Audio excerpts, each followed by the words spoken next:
Então, boa noite a todos, boa noite quem está na internet. Agora, oficialmente, vamos olhar para a câmera ali, professora, oficialmente começando o projeto Desmitificando o Direito, que é uma iniciativa do jornal Estado de Direito do Praia de Bela Shopping. Sejam todos muito bem-vindos. O tema de hoje é Desmitificando o Direito de Visita dos Avós aos Netos, um tema que foi bastante discutido agora e com certeza vai ser alvo de representações aí judiciais, porque realmente acontece alienação parental e a alienação parental não está restrita aos cônjuges.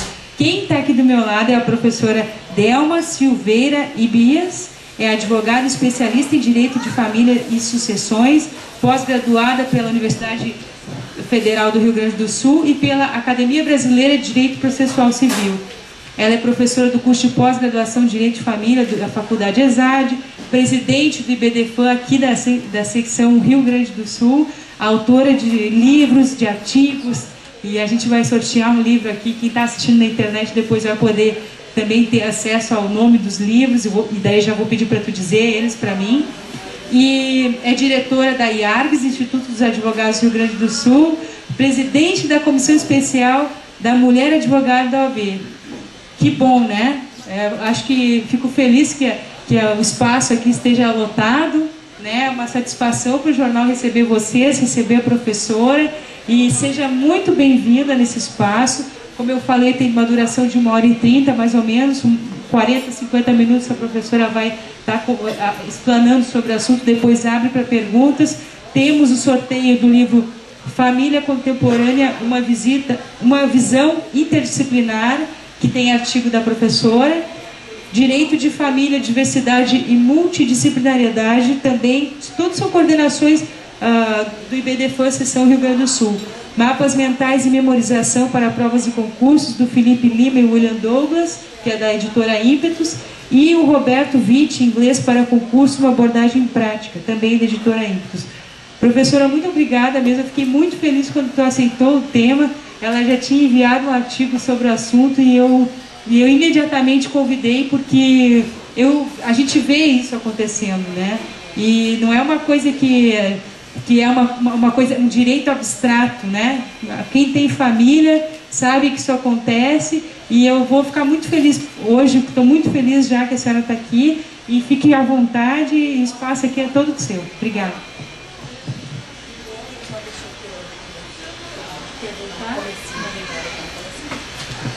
Bom, boa noite a todos e a todas.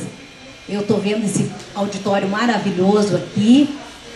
Vejo minhas queridas amigas, colegas de cursos, minhas colegas do IBDFAN, doutora Manuelinha, doutora Maritana, minha querida amiga do curso de mediação familiar. Então, agradeço a todas a presença.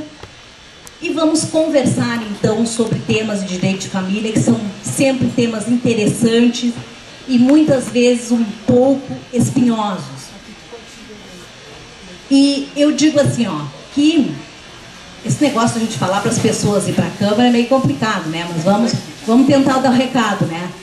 Eu sempre costumo dizer, quando me convidam, assim, digo, olha, eu sou uma profissional, mas eu não sou uma profissional de televisão. A gente até arrisca, faz os programas, faz umas entrevistas de vez em quando, mas não tem aquela técnica que o pessoal da mídia tem, né? Então, às vezes, não fica lá muito bom, assim, no YouTube. Depois, quando a gente se olha, assim, geralmente a gente não se gosta. Mas tudo bem. Bom, o tema que eu trouxe, então, para vocês hoje, está muito relacionado com um congresso que nós estamos realizando e que eu passei o folder para a Carmela já divulgar, e a gente está divulgando também o jornal Estado de Direito, que eu agradeço pelo convite, a Carmela, sempre muito querida, muito receptiva. É um congresso que vai ser realizado de dia 2 a 4 de junho, no auditório do Ministério Público do Rio Grande do Sul, e nós vamos estar trazendo os profissionais da mais alta estirpe do Brasil e do exterior. Como vocês podem ver, todos hoje têm acesso a ele. Então, é um congresso que inicia na quinta-feira à noite e é sexta-feira todo dia e sábado até por volta de 14 horas. E nós estaremos discutindo os temas mais atuais do direito de família porque a família hoje, a nossa família contemporânea, ela está muito ampliada, tem uma série de modificações. Vemos agora, está na ordem do dia, inclusive estou com alguns artigos já na internet, sobre essa decisão do Supremo Tribunal Federal, que foi agora na quinta-feira, onde os 10 ministros decidiram que os direitos dos homossexuais, ou seja, as relações homoafetivas, são equiparadas aos mesmos direitos dos casais heterossexuais de união estável. Então, realmente, esse julgamento foram 2 ações que foram apreciadas ao mesmo tempo, conjuntamente, pelos 10 ministros, e foi um julgamento unânime. Os votos são belíssimos, ainda não foi publicado o acórdão, mas vocês podem acessar no STJ, no STF, desculpe, que lá vai estar, então, uma resenha do voto e do julgamento do voto de cada um dos ministros. Então, na verdade, é uma mudança histórica no direito de família brasileiro e que as coisas acontecem aos poucos, exatamente porque é assim. Porque, primeiro, as situações acontecem na vida social, acontecem na sociedade, na vida das pessoas, para depois, então, se tornar, amadurecer essas questões para se tornar, então, legislação.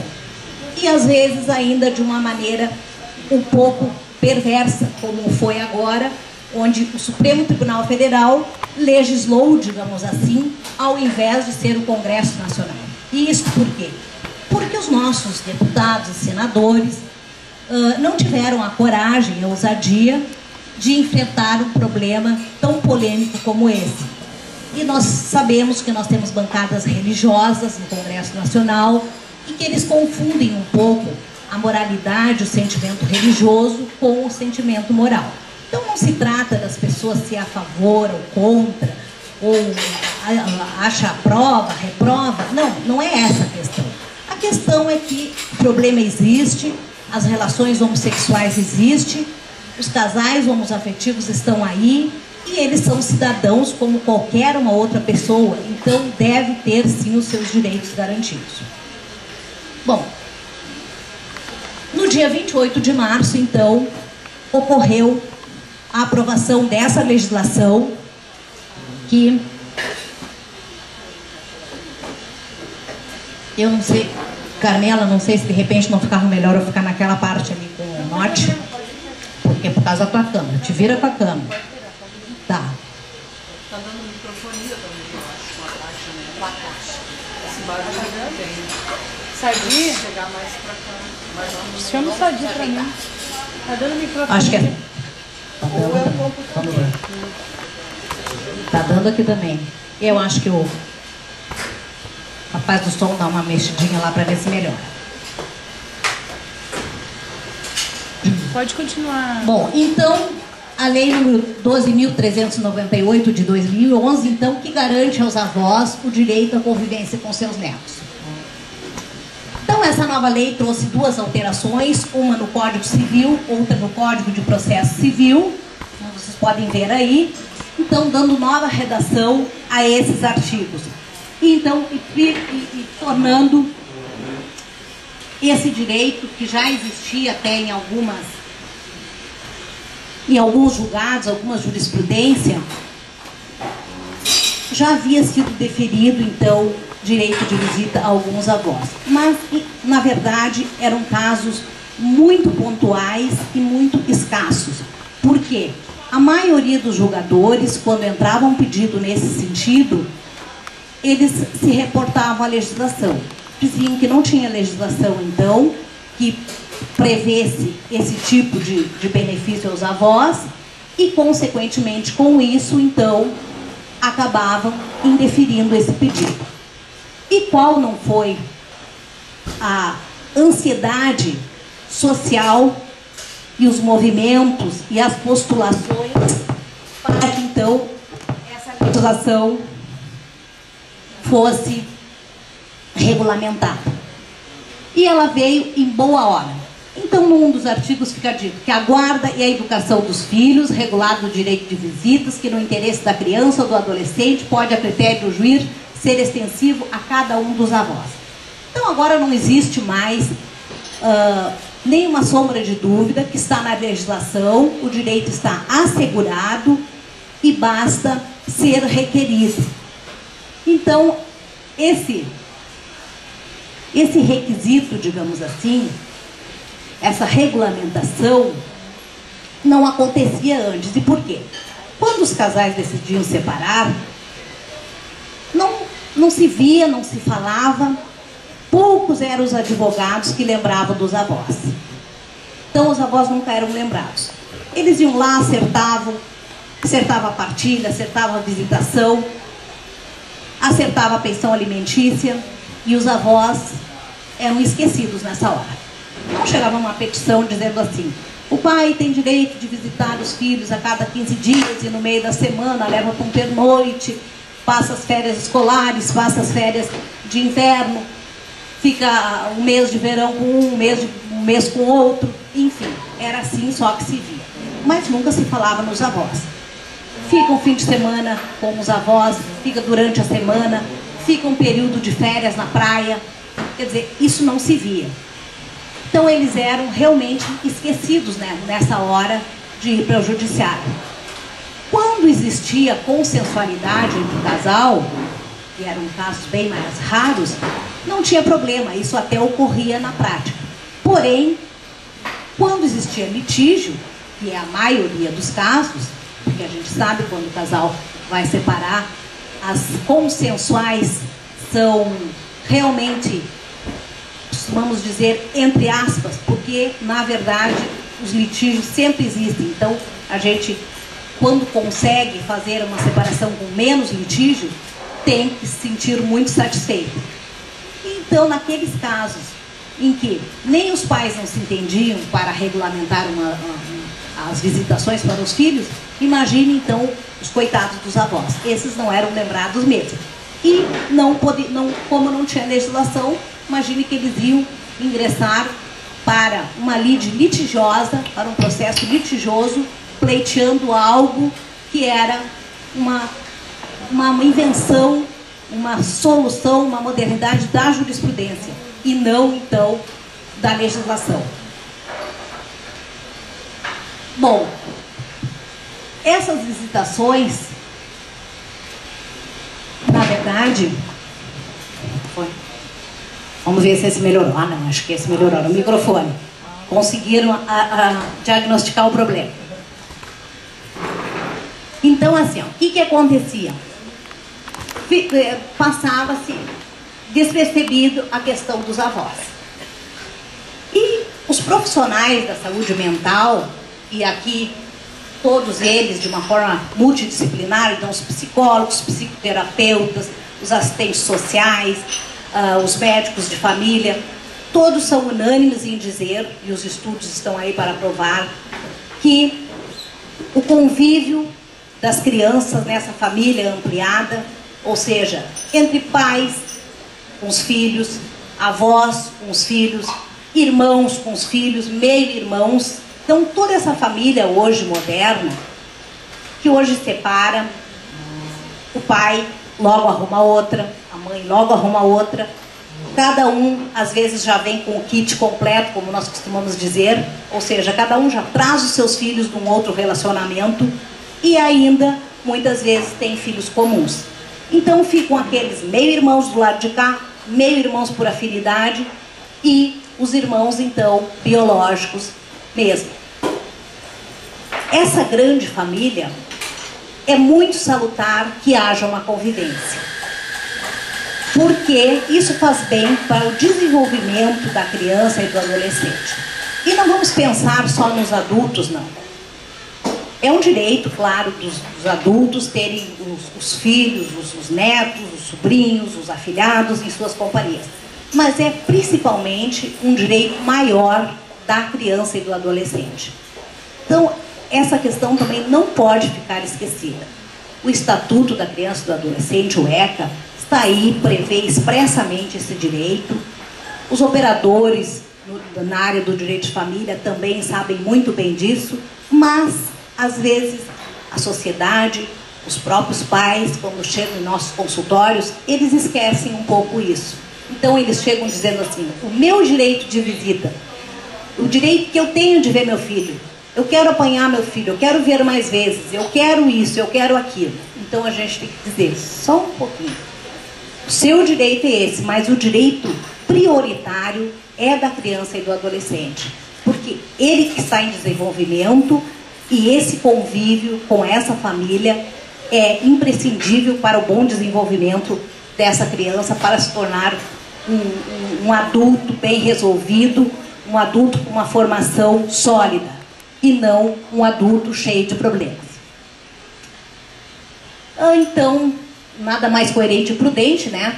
Que com a separação dos genitores, os avós, tanto materno quanto paternos, então, tenham esse direito realmente assegurado e garantido por lei e previsto agora por lei. Então, eu digo assim, para os advogados, eu falo isso para os meus alunos lá na ESAD, digo, vocês não esqueçam agora, daqui para frente, de adaptar o arquivinho das petições iniciais. Ou seja, todos eles, vamos colocar o direito dos avós sempre. Porque vai ser com a prática, vai ser com a regulamentação, vai ser com os advogados postulando. Porque não é o juiz que decide. As petições são elaboradas pelo advogado, que é quem tem o primeiro contato com a parte em litígio. Então ele tem que dizer para o seu cliente que agora os avós têm direito garantido por lei e já colocar isso na sua petição inicial, já prever como é que vai ser essas visitações, se elas vão ser em dias diferentes, se vão ser uma questão de apanhar na escola, apanhar no balé, no curso de inglês, levar ao médico. Como é que vai ser, então, a participação ativa desses avós?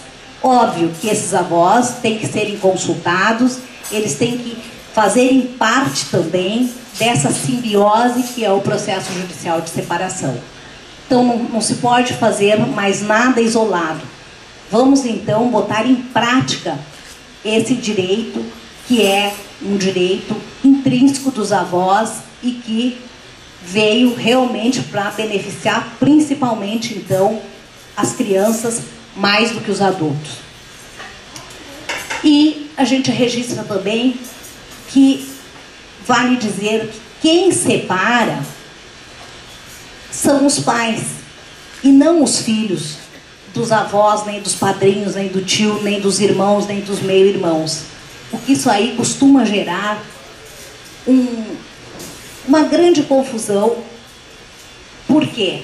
E aí nós vamos chegar no caso da alienação parental, que nós vamos falar um pouquinho mais adiante. Que tem aqueles casais que conseguem discernir, conseguem ver que o direito dos filhos é importante e que a saúde mental deles é mais importante ainda. E eles conseguem, então, afastar, eu digo assim, um pouco, que não é pouco, a gente diz para ser modesta, mas na verdade é bastante egoísmo, às vezes dos pais, na maioria das vezes, que pensam no tipo de vida que eles levam, no tipo de relacionamento que eles vão ter, e esquecem, então, de que os filhos dão informação e que eles são a peça principal nesse momento, porque eles estão tendo uma perda muito grande. Se nós fizéssemos uma estatística e perguntássemos qual o filho que gostaria que os pais se separassem, vocês iam ver, nenhum filho quer que pai e mãe separem. Mas, diante das circunstâncias, tem uns que às vezes até respondem pra gente. Só que eles brigam muito, eu acho que eles têm que separar. Então, quer dizer, quando o relacionamento está muito ruim, que a própria criança se dá conta disso, então, claro, o remédio é a separação. Mas os filhos, no primeiro momento, eles não querem que pai e mãe se separem. Quer dizer, então eles têm uma perda, naquele momento que ocorre aquela cisão, ocorre aquela separação, eles acabam perdendo. porque eles perdem a convivência sim. Essa história de dizer que não perde, perde, porque uma coisa é morar numa casa com a mãe e o pai, com toda aquela família estruturada. E outra é a separação, quer dizer, tu vai passar a viver, de repente, numa outra casa, com uma outra família, com outras pessoas, sem aquela pessoa que saiu de casa, né? Geralmente ainda o homem, né? Os filhos ainda ficam com as mães. Essa é a grande maioria. Então, na verdade, as crianças acabam tendo essa perda e imaginem se ele que é o guardião, aquele que fica com a guarda da criança, com a guarda legal, ainda resolver boicotar a convivência com aquele outro que é o que sai de casa, a situação realmente piora cada vez mais e os malefícios que são trazidos para essa criança, eles são incalculáveis, são prejuízos enormes. Por isso que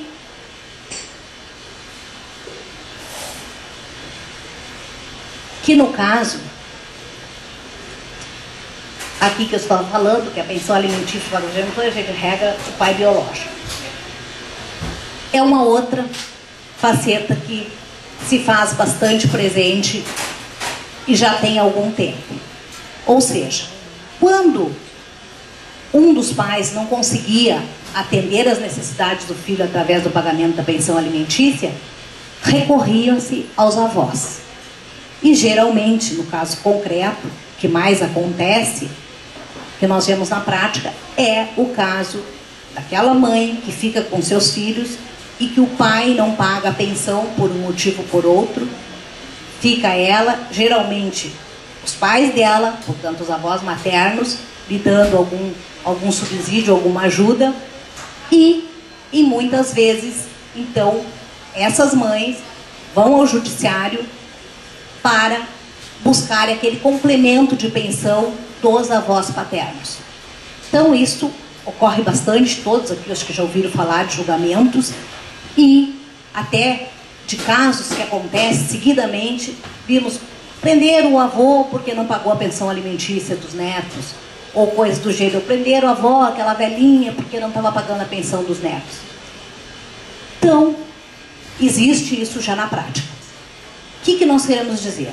Por que então a gente achou que com a regulamentação das visitas foi feito justiça nessa questão em relação aos avós? Porque se eles eram até então demandados em juízo para complementar esses alimentos, complementar a pensão alimentícia, nada mais justo que agora eles tenham também uma lei a seu favor que lhes garanta o direito de terem as visitações e a convivência, a companhia com esses netos, então, e não só na hora econômica.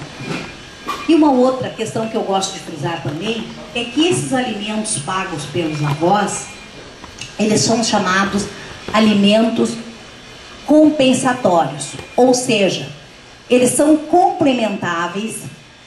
Por quê?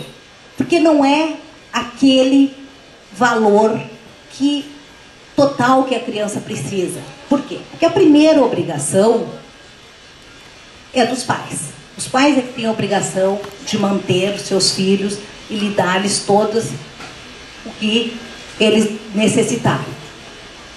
Os avós, então, complementam. Então, esses alimentos que vão complementar são as necessidades dos avós. Porque tem muitos casos que a gente vê, isso é mais comum do que se pensa, que às vezes, ou a mãe ou o pai, enfim, aquele que está pedindo os alimentos complementares, ele não quer simplesmente os alimentos complementares subsidiários. Ele quer que o avô pague para aquele neto para que ele tenha o mesmo patamar de vida que os avós. Ou seja, os avós, vamos voltar àquele caso dos avós paternos, têm uma renda muito boa, têm um status social muito bom, têm um nível de vida economicamente elevado, só que o seu filho e a sua nora, quando juntos, não tinham esse nível de vida. Eram pessoas mais simples, pessoas que tinham uma condição socioeconômica um pouco mais baixa. Então, no momento de pleitear esses alimentos subsidiários, não pode querer que o neto tenha o mesmo patamar de vida daqueles avós. Não sei se me fiz entender, né? Por quê? Porque não é isso que se presta esses alimentos. Eles são realmente subsidiários, são complementares, né? E não podem ser equiparados. É diferente de pai e mãe, que nós vamos analisar o binômio necessidade-possibilidade. Ou seja, aquele pai que tem condições de pagar mais alimentos para o seu filho e dar uma condição melhor, com mais regalias, com mais benefícios, enfim, esse sim tem obrigação, esse deve dar, porque os filhos têm que ter a mesma condição social dos pais. Agora, não é o caso aqui dos avós. Então, esse é bom que fique bem claro, inclusive para os estudantes de direito, para que não pleiteiem a mesma situação socioeconômica dos avós. Não, eles vão complementar com aquele valor que está faltando para que aquela criança tenha o mesmo nível de vida socioeconômica que tinha quando com os seus pais.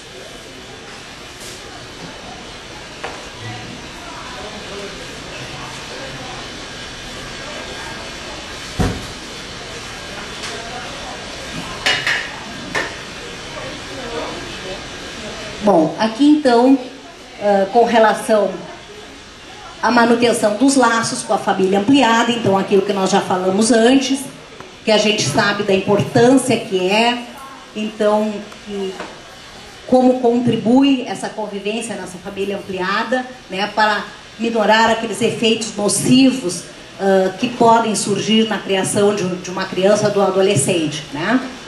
E aqui então, nós falamos também sobre os efeitos nocivos dos casos em que está presente a alienação parental. Então, o que eu quero dizer com isso? Que nós temos, então, uma legislação também recente que previu, então, a alienação parental. Quando é que ocorre a alienação parental?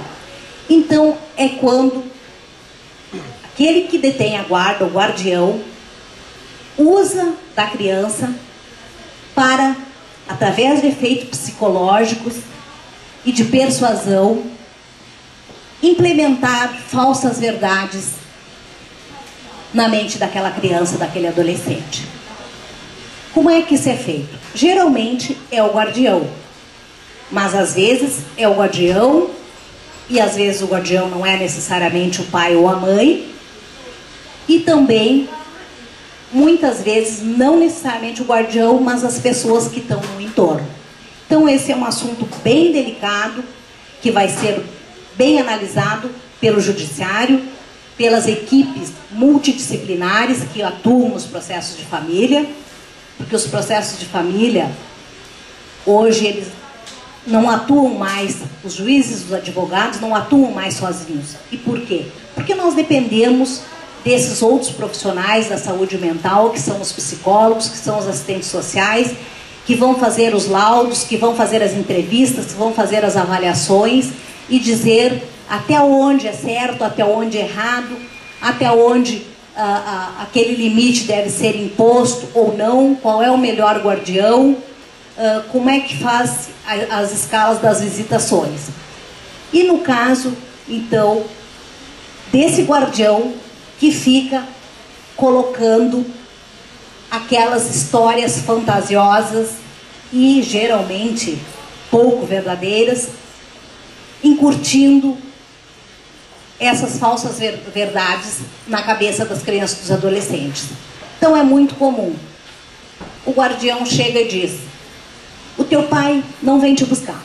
E eu sempre digo o teu pai porque ainda são as mães as que ficam mais vezes com a guarda dos menores, mas pode ser a mãe ou o pai. Então, no caso, quando a mãe é guardiã e que existe o caso de alienação parental. Então ela diz: teu pai não vem te buscar, teu pai não me dá dinheiro, teu pai não compra as coisas, não paga o teu videogame, ele está estragado. Ó, o brinquedo que tu queria, a bicicleta, não deu, teu pai não dá dinheiro. quando, na verdade, e a criança vai incutindo aquilo todo dia. Daí assim, teu pai não vem te buscar. Quando nós sabemos que muitas vezes, e os casos estão aí, e são casos práticos que a gente vê, não são casos imaginários, muitas vezes o pai está lá embaixo, brigando, discutindo com o porteiro, e lá tem uma ordem que não é para ele subir, que a mãe não está, que saiu com a criança, que não estão em casa, enfim. Enquanto isso, a mãe está lá na cabeça da criança fazendo aquilo ali. Viu como teu pai não gosta de ti? Ele não vem te buscar, ele não te ama mais, ele não quer mais ficar contigo, ele está com outra namorada. E por aí afora. Então, essas questões todas, não precisa dizer que o malefício que elas fazem para a cabeça de uma criança em formação, gente, é um desastre tenebroso. As crianças apresentam, e adolescentes, problemas seríssimos com isso. São crianças revoltadas, adolescentes revoltados, envolvidos muitas vezes com drogas, crianças que não têm um verdadeiro referencial em função de toda esse comportamento maléfico desse guardião. Então, com essa legislação da alienação parental, também existe agora a aplicação de sanções para esse guardião que fizer isso. Ele pode até vir a perder a guarda, ou ter a guarda, visitações, enfim, reduzidas em face disso. E eu digo um outro caso, que não é sempre o guardião. Por quê? Porque às vezes o pai, agora vou falar o pai que leva os filhos para passar o fim de semana, para passar 15 dias durante as férias, uma semana no mês de julho, e aí ele fica também difamando a mãe, dizendo coisas da sua honra, dizendo que ela não ama, dizendo que não telefonou, quando na verdade a mãe fica telefonando o tempo inteiro e ele trata de desviar as ligações, de não passar, de não chamar, de não deixar que atenda o celular.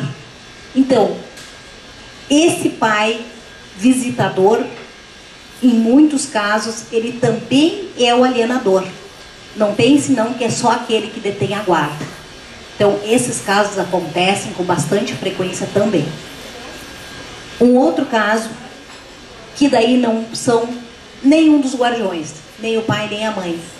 Casos onde os avós entram aí. E quando é que isso acontece? Quando os avós têm um certo acesso a essas crianças, porque o guardião, no caso, por exemplo, que pode ser a mãe vai trabalhar e o filho fica com a avó materna. Então passa a maior parte do tempo com essa avó. A avó que leva na escolinha, a avó que leva no balé, a avó que leva no curso de inglês, a avó que busca. Então é aquela avó que faz o papel de segunda mãe.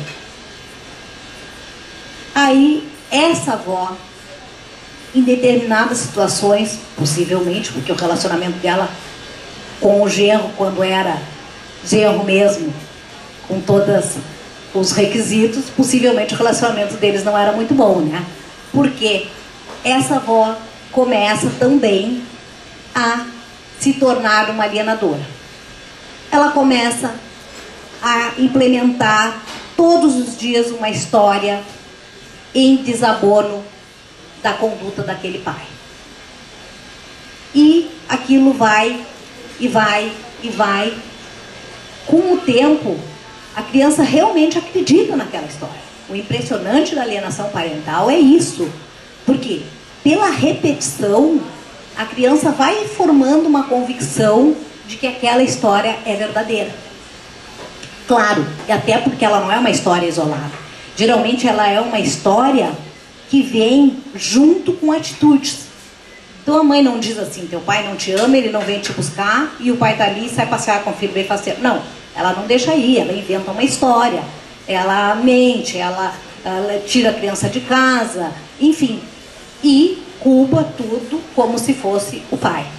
Então, essas situações são bastante presentes e são muito prejudiciais, e nós acreditamos que com essas visitações previamente estabelecidas, fixadas em juízos no processo judicial, ou no processo da separação, ou em processo posterior, autônomo, porque se não for regulamentado por ocasião da separação, a qualquer momento os avós, agora sim, mais do que nunca, têm legitimidade para ingressar em juízo e requererem ao juiz que fixe visitas para eles, avós, para que eles tenham uma convivência maior com os seus netos.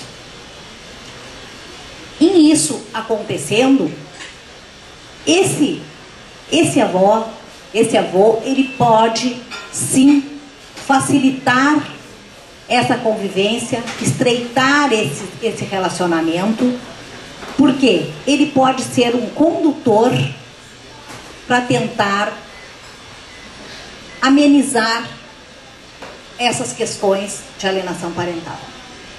Com certeza, ele será um condutor firme e pronto para ajudar nessas questões. Nós não temos dúvida disso.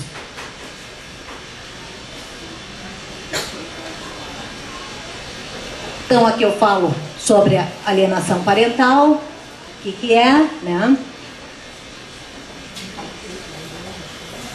Então, o que já falamos também, que a convivência familiar, então, é um direito da criança e do adolescente, muito mais do que do adulto, né? E que a família é o local fundamental e mais indicado para o desenvolvimento sadio e harmonioso da criança e do adolescente.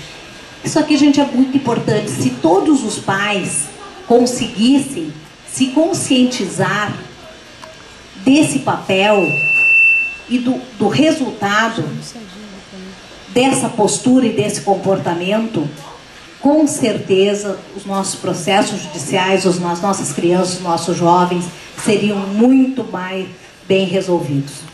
Certamente não teria essas crianças com problema de aprendizado, com problema de drogas, com problema de desobediência, falta de limites. Certamente, muitas dessas questões, não digo que todas, mas muitas dessas questões seriam reduzidas ou talvez até eliminadas com essa convivência harmoniosa.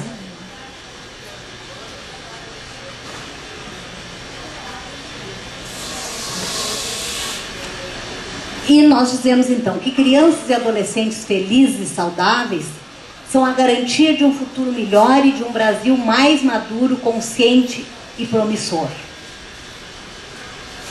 Por quê? Porque nós temos que pensar assim, que as crianças e os adolescentes, eles são os jovens de amanhã e são as pessoas que vão dar conta do nosso Brasil amanhã depois. São os jovens. Nós já estamos passando, eu costumo dizer, já estamos descendo a curva. Então, quem está subindo para chegar no patamar da curva são as crianças, são os adolescentes. Então, se nós quisermos um futuro melhor para o nosso país, para as nossas crianças, nossos adolescentes, nós temos que trabalhar e temos que incutir sempre nos litígios, nas separações, que haja possivelmente, sempre que possível, sempre que tiver uma brecha, uma oportunidade de amainar esse litígio. Porque os malefícios que isso trazem, como já falei antes, são muito grandes e são irrecuperáveis. Com o passar do tempo, às vezes não se recupera mais. Então, que se constata às vezes de jovens em terapias e mesmo adultos, com aquele problema lá de trás, lá quando da separação dos pais, lá quando eles eram bem menores, passados muitos e muitos anos. Então, é importante que essas questões sejam resolvidas e sejam bem resolvidas e que os adultos colaborem. Por quê? Aí existe a interferência unicamente dos adultos. Porque as crianças não inventam esse tipo de coisa. A criança não diz, eu não quero mais ir com meu pai porque eu não gosto do meu pai. Eu não quero ir com a minha mãe porque eu não gosto da minha mãe. Não, isso não são coisas de criança. Isso são coisas de adulto que incute na cabeça das crianças. E com o passar do tempo, as crianças até passam a acreditar. No caso da alienação, passam a acreditar que realmente ter uma visão distorcida, então, daquele outro, ou outro pai ou mãe, ou avô, ou tio, padrinho, enfim. Então, é prejudicial, não podemos e não queremos que esses litígios se perpetuem. Podem brigar nas separações, briguem por causa do patrimônio, mas não briguem por causa das visitações e das pensões alimentícias, porque isso é da criança, é do filho, é da criança, do adolescente, e é a ele que vai prejudicar. Mas nós sabemos que a realidade não é bem assim. E aí as colegas aqui, a doutora Maritana, que é juíza de família, por muitos anos, né, a doutora Maritana hoje é advogada também, sabe bem disso, que às vezes a gente tem toda uma vontade, a gente quer realmente que aquele litígio não perdure por sempre e não seja tão maléfico para as crianças, para os menores nos processos, mas infelizmente nem sempre a gente consegue, porque não depende só de uma parte. No processo tem todos envolvidos, então tem o advogado da outra parte, tem as partes, tem a família ampliada de ambos os cônjuges, tem o juiz, o promotor, os profissionais das áreas multidisciplinares. Então, tem bastante gente envolvida no processo. Se todos eles tivessem o foco para diminuir o litígio, para tentar apaziguar os ânimos, com certeza, o resultado disso se veria, assim, a largo benefício para os nossos jovens e as nossas crianças. Não tenho dúvida disso. Então, acho que essa lei é muito boa, veio em boa hora, é a lei da reciprocidade. Se os avós têm direito, têm a obrigação de pagar a pensão alimentícia, têm direito de visitações também. Então, acho que isso, assim, é o ponto nodal dessa questão. Então, eu fico à disposição para os questionamentos, para conversarmos sobre esses assuntos. Posso voltar lá na lei? Pode voltar lá na lei? Posso sim.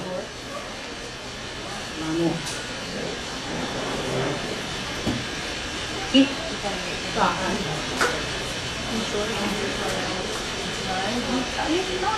É o número da lei. É, né? É. Pode anotar ali. Lei 12.398 de 2011. Tá? Então eu quero que vocês pensem, questionem, perguntem.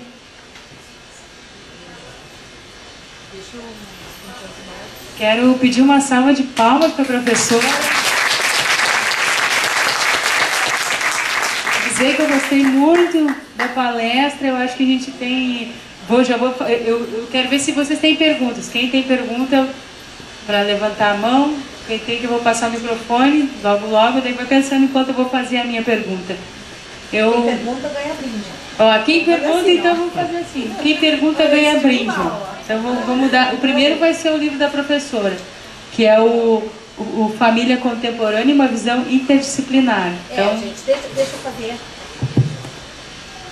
deixa eu fazer a divulgação do livro. Essa aqui é uma obra coordenada pela nossa vice-presidente, doutora Ivone Cândido Coelho de Souza, que é a organizadora, que reúne, que liga para os autores, que cobra prazo, que estabelece as regras, como é que tem que ser, né? Então aqui nós temos artigos maravilhosos. Só vou ler alguns títulos aqui para vocês verem a maravilha que é esse livro. Então nós temos aqui as funções agoengas, bem o caso aqui que é trazido por uma palestrante argentina, doutora Marisa Herrera.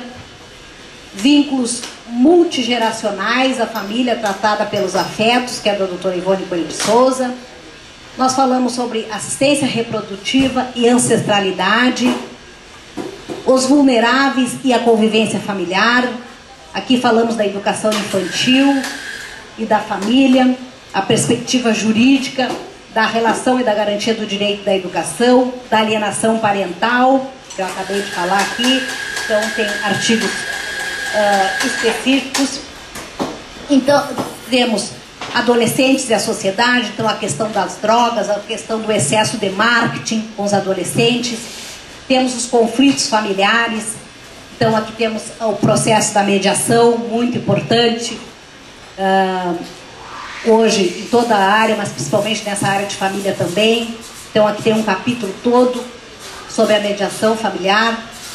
Depois temos a vida conjugal, então desde o começo até o fim, né?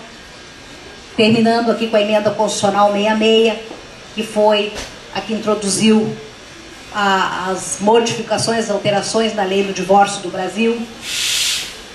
Temos então morte, lutos e repercussões, que finaliza com o testamento, pela professora Maria Araci Menezes da Costa, e também pelo Dr. José Camargo, que é um médico da Santa Casa, que acredito que todos devem conhecer, que ele é belíssimo esse artigo dele, a palestra foi maravilhosa, intitulado Os Médicos da Condução da Morte. Então, como é que se porta o médico naqueles casos de morte do paciente, né? Às vezes, geralmente com câncer, coisa assim, aquele que se depreende. Então, realmente uma obra fantástica, e ela vai estar sendo vendida no Congresso nos dias 2 a 4 de junho, no 3º Congresso de Direito de Família do Mercosul, lá que vai estar sendo lançado oficialmente essa obra. E hoje nós trouxemos então aqui um para sortear, né, para vocês. Então, estou dividindo o microfone com a professora. Então, vocês assim são privilegiados, viu? Porque é a primeira mão com você. Ah, obrigada, Sadi. Primeira mão já vão estar recebendo um primeiro livro antes do lançamento oficial. Eu vi que tem a colega que quer fazer a pergunta, tem uma colega lá no fundo também. Eu não sei se vocês também querem fazer, nós vamos passar a palavra. Primeiro, então, eu vou passar para ti com esse microfone, já que estamos com os dois, e ela já vai autografar. Enquanto ela faz a pergunta, tu pode autografar para ela, então. E obrigada, professora. Novamente, lembre que esse espaço ele é para a interação de vocês, então aproveitem, desfrutem, aproveitem mesmo que a professora Delma está aqui, que isso é um privilégio. Tá, obrigada. Pode dizer teu nome só para... Boa noite, professora, doutora. Meu nome é Ana Paula. Eu sei que eu tenho uma pergunta muito básica, mas para mim ela é importante. Num caso específico, onde já existe o direito de visitação dos avós, mas num período muito curto, de apenas alguns dias durante o ano, é possível, com esta nova lei, nós revisarmos essa situação para que possa se estender um período maior, vários dias do ano? Muito boa a tua pergunta. Pode sim, não só pode como deve, porque aliás, essa família ampliada, ela precisa ter convivência, e a convivência não é uma convivência assim, de uma vez por ano, a não ser por questões, eu digo mais até geográficas. Por exemplo, o neto mora em Porto Alegre, a avó mora lá em Alagoas. Bom, aí tá, né? Mas quando existe condições, existe a possibilidade de estreitar esse convívio, então é fundamental que ele aconteça. E nesse teu caso, se existe essa possibilidade dessa convivência mais próxima, com certeza pode pedir sim a revisão. Se foi uma fixação judicial, pode pedir a revisão então, para que sejam aumentadas essas visitas e sugira a forma de como elas devem ser, como elas devem acontecer, com que periodicidade, porque as pessoas assim, ó, uma coisa, na hora que a gente vai montar esse calendário das visitações, pra mim, eu acho que eu vou querer trocar aquele microfone, estava melhor, esse aqui tá dando microfone. Troca comigo aqui. Eu acho que fica mais perto. Bom, quando a gente vai montar esse calendário das visitações, as pessoas costumam dizer, cada 15 dias, um fim de semana. Não precisa ser necessariamente assim. Tem que haver a convivência, e hoje os pais estão cada vez mais presentes, então essa convivência tem que ser estreitada, e essas visitas podem sim e devem sim ser com períodos bem menores do que aqueles que nós conhecíamos de antigamente. Ou seja, se o pai tem condições de levar no meio da semana para um pernoite, e no fim de semana, e depois ainda durante a semana um dia para almoçar, ou um dia para levar em alguma atividade complementar ou buscar, por que não? Ele está auxiliando a mãe nessas tarefas. E enquanto isso está convivendo com o filho. Quer dizer, por que tem que ser só o guardião para buscar, para levar, para não sei o que? Não. Dividam também essas tarefas. Exerça uma guarda compartilhada. Mesmo que não seja possível em todos os sentidos, pelo menos na hora da visitação, na hora dessa convivência mais estreita. E a mesma coisa com os avós. Então não precisa ter um fim de semana separado só para os avós. Não, não necessariamente. Porque às vezes a avó até, por exemplo, quando está com a mãe, se é a avó materna, ela geralmente tem acesso. É possível de que tenha então essa convivência nesse período. Quando é com o pai, também pode acontecer assim. Mas às vezes não acontece. E às vezes as pessoas têm atividades muito diferentes, muito diversificadas, e também com essa questão de trânsito que a vida moderna hoje nos impõe. Um mora na Zona Norte, outro mora na Zona Sul. Quer dizer, é inviável que pegue uma criança que teve todas as atividades normais durante a semana, aí chega no fim de semana, tem que levar para o pai, e o pai ainda tem que levar para a mãe dele, no caso a avó paterna, lá na Zona Norte a criança. Não, aí é sacrifício, gente, aí não é aquela visitação, porque também tem que ver sempre o melhor interesse da criança. Então tem que privilegiar a criança. Isso vai ser sacrificante para ela? Não, porque aí vai se tornar uma tortura, né? Ó, imagine atravessar toda a cidade em determinados horários, em dias fixos. Então isso também não é. Então as visitações têm que ser de uma forma razoável, mas que atenda prioritariamente os direitos da criança. Tá? Doutora Delma, eu gostaria de agradecer a excelente palestra que a senhora ouviu a nós que estamos aqui, né? E gostaria de saber quanto a criança, quando os pais estão separados no caso, né? Qual seria a fase mais crítica na cabeça da criança quando existe aquela intriga de a mãe evitar que tenha contato com o pai com a mãe, né? Qual seria assim a fase mais crítica na cabeça da criança para poder entender isso aí que está acontecendo, né? Desfase em termos de idade da criança de ou idade cronológica? De idade cronológica. Seria mais nova, recém-nascida, vamos supor, com 14, 15 anos.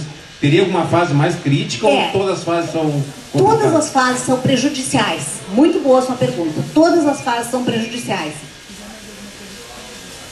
Só que quando é criança, uma tenra idade, é mais fácil de ser, digamos assim, manipulada, enganada. Porque a criança acredita naquele guardião. Por exemplo, a mãe começa a contar todo dia a mesma história, ela vai repetindo.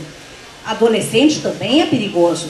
Só que, com determinada idade, a criança já consegue discernir o que é verdade, o que não é muito verdadeiro, até onde estão fazendo um complô, entende? Porque se tem um relacionamento bom e dali um determinado tempo que começa, então, essa alienação parental, aí ela é mais difícil de ela se interiorizar, porque a criança, pô, meu pai era bom todos esses anos, por que de repente ele ficou ruim de uma hora para outra?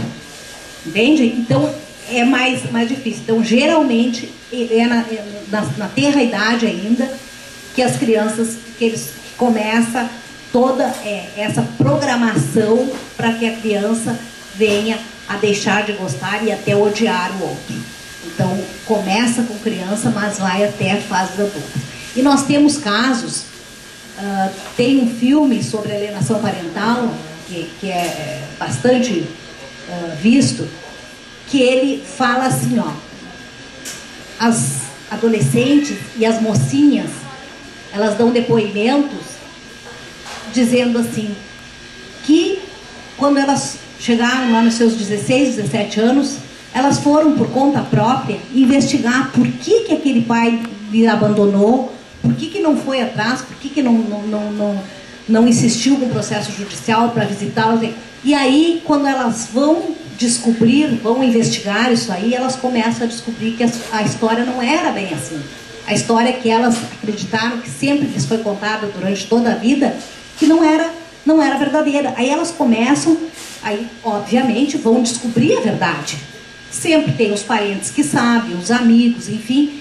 E hoje em dia, com esse acesso que nós temos dessa maravilhosa internet, que tem os malefícios também, se for mal usada, mas que na maioria dos casos ela é maravilhosa, então hoje os jovens conseguem descobrir a verdade desses casos, e isso é muito triste, porque daí é um outro problema, porque daí acaba cortando o vínculo com aquele que foi o alienante. Então esse filme, ele faz essas colocações muito nítidas, entrevista as pessoas de casos concretos, casos verdadeiros, então não são simulações. Então a gente vê pessoas adultas se resignando com aquele que foi o alienador, porque eles foram atrás da verdade, atrás da sua história, e descobriram que foi exatamente o contrário, que aquele pai sempre brigou, sempre insistiu, teve vários processos, teve várias situações, e que, na verdade, quem era a alienadora era a mãe, quer dizer, que tentava boicotar de todas as formas e implementar aquelas falsas verdades na cabeça dessa criança, desse adolescente. Repete o nome do filme. Pois é, o nome do filme, que eu estou tentando me lembrar o nome do filme aqui e não me vem agora. Mas eu te mando por e-mail. Eu vou ver se não vier até agora, porque eu te mando por e-mail e tu passa semana que vem aqui, porque eu não estou me lembrando agora. Mas ele é um filme assim, ó, se a gente for nas locadoras e falar assim, aquele filme da alienação parental, todas as locadoras sabem. A Morte Inventada. Muito obrigada. Sempre tem alguém para livrar a gente dos brancos. A Morte Inventada. É isso mesmo. Palmas para ela. Gente, ele é um filme que os que já tiveram a oportunidade de assistir, ele é um filme assim que a gente, quando termina o filme, ele é um filme longo, ele tem 2 horas e pouco de duração. Quando termina o filme, tá todo mundo impactado, assim, sabe? Porque essa é a reação das pessoas. Porque a gente não acredita que todas aquelas coisas tenham acontecido para aquelas crianças, para aqueles jovens. E que depois eles vão atrás realmente e descobrem aquela verdadeira história e tudo mais. Tem mais uma pergunta. Meu nome é Rejanera. Rejanera, diferente, não? É diferente. Assim, a minha pergunta é ao contrário de tudo que está sendo dito. Talvez seja só uma dúvida pessoal minha. E quando a mãe tenta esconder, ou pelo menos disfarçar, o que realmente o pai é, para proteger essa criança, será que isso também é certo? Muito boa a questão também. E é aquele caso, daí normalmente não é caso de separação, ou é um caso de abandono pelo pai, digamos assim, a mãe continua apaixonada e aí fica defendendo. Seria mais ou menos essa situação? Não, é para proteger mesmo a criança no sentido assim, o pai realmente é um safado, é um cara que apronta, que, tá, entendi. Né, que não, separa. E aí a mãe para e ela ameniza. Ameniza. Certamente eu te diria, sem medo de errar, que é menos prejudicial do que se ele souber toda a verdade. Porque um dia ele vai saber. Um dia ele vai saber a verdade. Agora, não precisa a mãe ficar todo dia dizendo aquelas coisas horrendas que a criança muitas vezes não sabe digerir, não sabe administrar, não sabe nem bem o que é, né? Aquele monte de predicados pejorativos lá, né? Então, não precisa.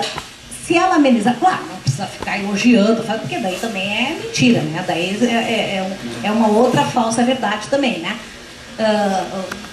Pintando de príncipe quando é sapo, também não. Mas amenizar e não ficar falando abertamente daquelas características que são desabonadoras do pai, com certeza não trará nenhum malefício. Por quê? Porque a criança, um tempo, vai descobrir e vai entender, pô, coitada da minha mãe, ela não queria me magoar, por isso que ela não me contou todas essas perversidades que meu pai fazia.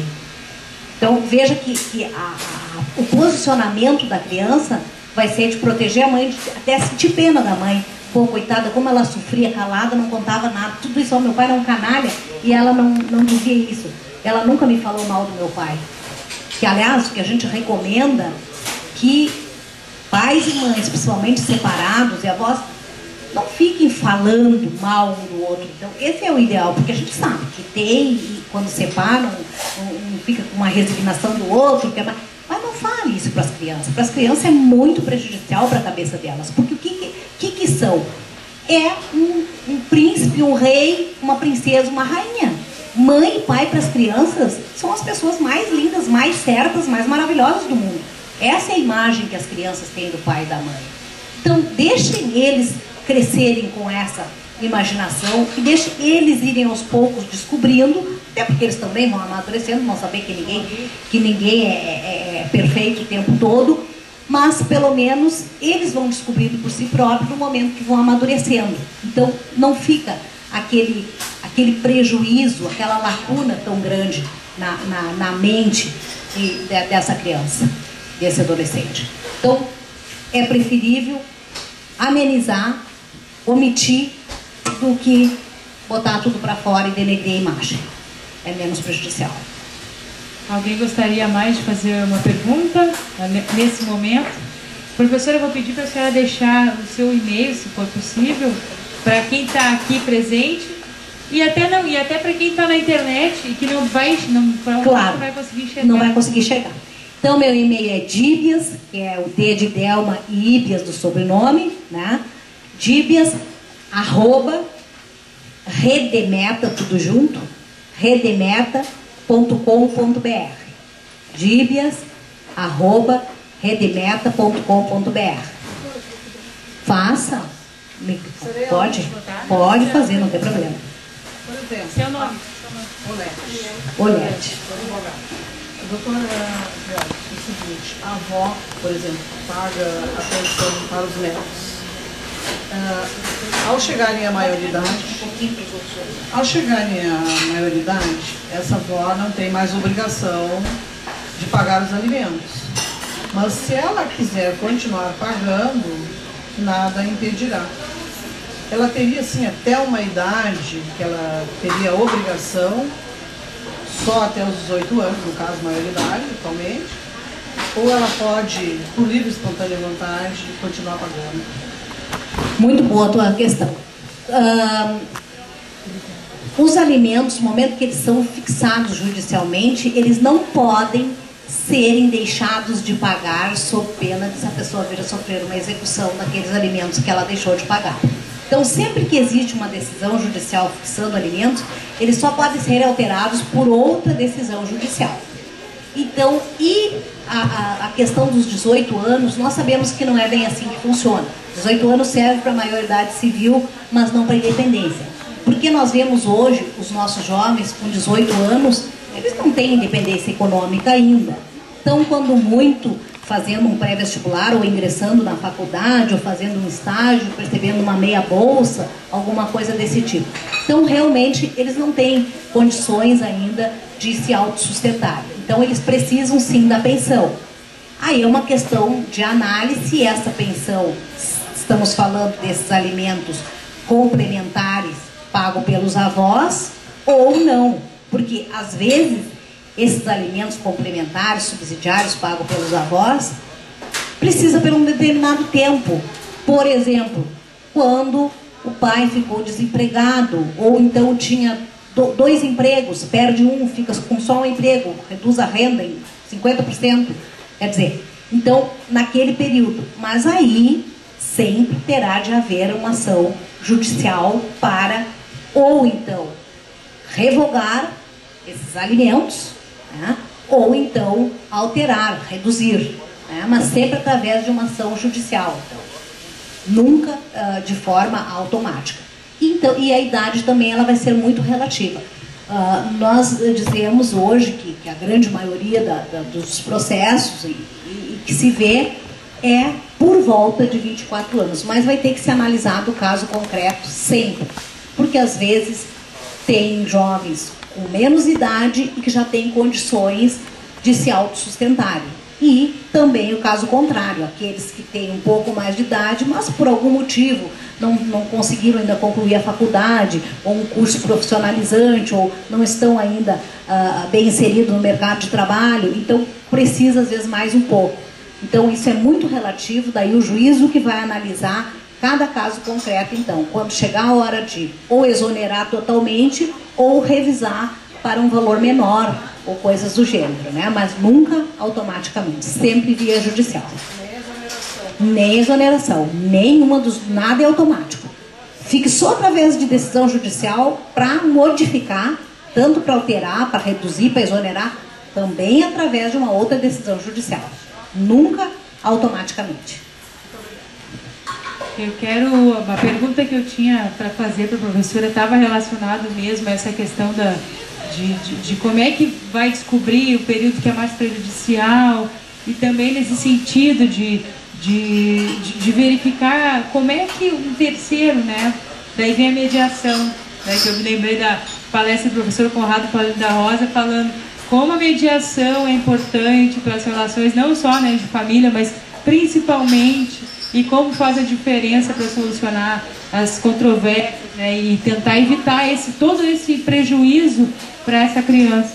Então, fica a dica também da palestra, está na internet, do professor Conrado Paulino da Rosa, que está no livro aqui que a professora... Está no livro também. O doutor Conrado está aqui, a palestra do doutor Conrado, o artigo dele, vamos ver, que eu já vou dizer aqui. Mediação mesmo. É sobre mediação, já vou dizer o título para vocês. Espera aí. E, enquanto isso, quero agradecer a presença de vocês e dizer que vocês sabem que eu peço a pontualidade, peço desculpa àqueles que chegam mais. Teve gente que chegou às 7h30, eu não posso dar o certificado. As faculdades cobram da gente essa disciplina que eu tenho que ter. E vocês sabem que isso é por um bom motivo e é justamente por a gente ter essa credibilidade nas universidades é que a gente hoje consegue manter a certificação e vocês poderem usufruir isso nos concursos públicos como até prova de títulos. Então esse é meu lembrete, dizer que para mim e para a professora assim, é muito gratificante ver o auditório cheio e a gente fica feliz de estar contando assim, expressivamente com a participação de vocês. Qual é o nome, professora? O nome é lá no capítulo dos conflitos familiares, então, a mediação como proposta de política pública no tratamento dos conflitos familiares. Professor Conrado Paulino da Rosa. Um artigo muito interessante. A Ana Paula vai ganhar e vai levar o livro autografado depois, vou autografar para ela. Antes de eu encerrar, eu quero entregar, já está assinado aqui dentro o seu certificado de palestrante. Muito obrigada, olha aí. Muito obrigada mesmo, professora.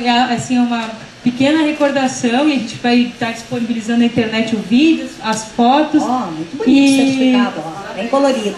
E aqui, estou com o livro teve pessoas que assinaram o livro e não querem certificado, mas teve aqueles que querem.